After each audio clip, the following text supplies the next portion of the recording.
You hear that? That's the sound of the early settlements starting around 1830s, the very first pioneers to ever come here. And so this upcoming summer, we're looking at another 10 episodes of metal detecting genealogy. I've got maps and I've got photographs and signatures and letters and wills and biographies, and we're going to put this all together and we're going to figure out who these people were, what they did, and how they lived their lives.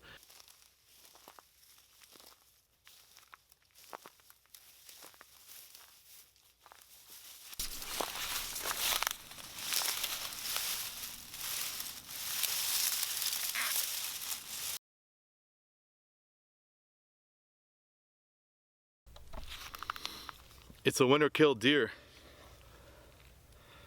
and this one's very special because it's a mutant, and that means something. So we'll talk more about that later. I got to go back out there and see what else I can find. But life on the prairie was very hard, especially during the winter times, and this is just evidence of what it's like out here.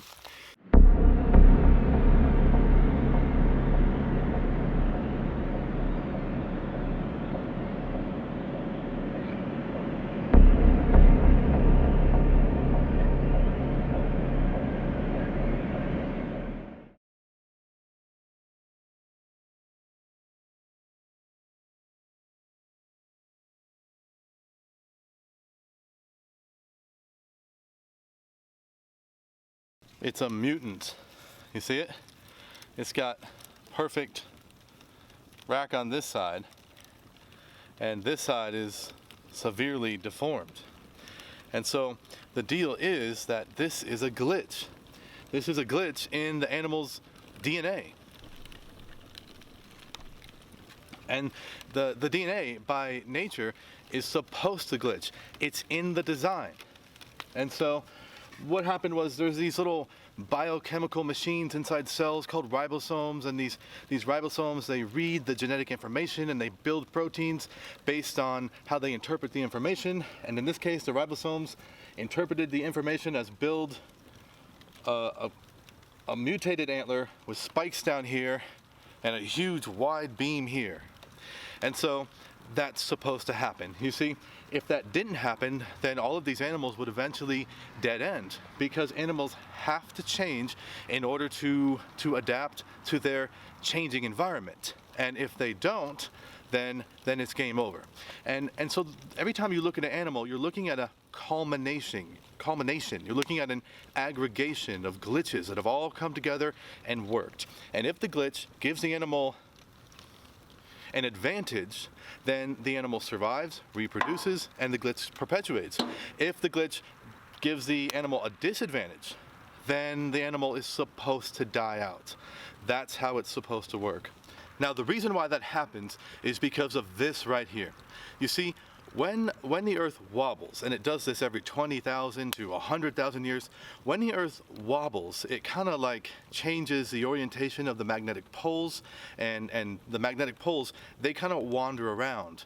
And this in turn sets up a change in how the magnetic poles deflect the sun's solar radiation, radiant energy. And so all of these very slight changes that happen over the eons, they give rise to dramatic changes in climate. And so the animals have to be able to mutate. And if they don't, then they all reach a dead end, and everything on the planet would be just a layer of bacterial slime. And so this is pretty much how it probably is in the entire universe. And the reason why is because nature always chooses the best way to do things, right? So if you look at a bird wing, like a bird wing is as good as it can be. I mean, it has to keep the bird dry and make it warm and make it camouflaged and be lightweight and be water repellent. And if you put all those criteria together, you end up with a wing made out of feathers. Nature always does the best way. You can't come up with a better wing.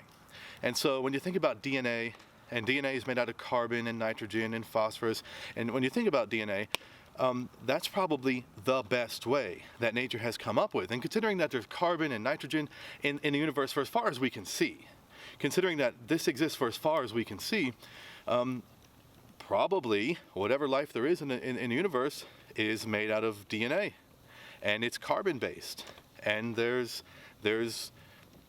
built into the DNA the tendency to glitch. And so right here you're looking at the fundamental principle of life in the universe. Isn't that amazing? All right, thanks for hanging out with me. It's been good. I'm just gonna wait for the weather to change, and I'll see you then. Thank you.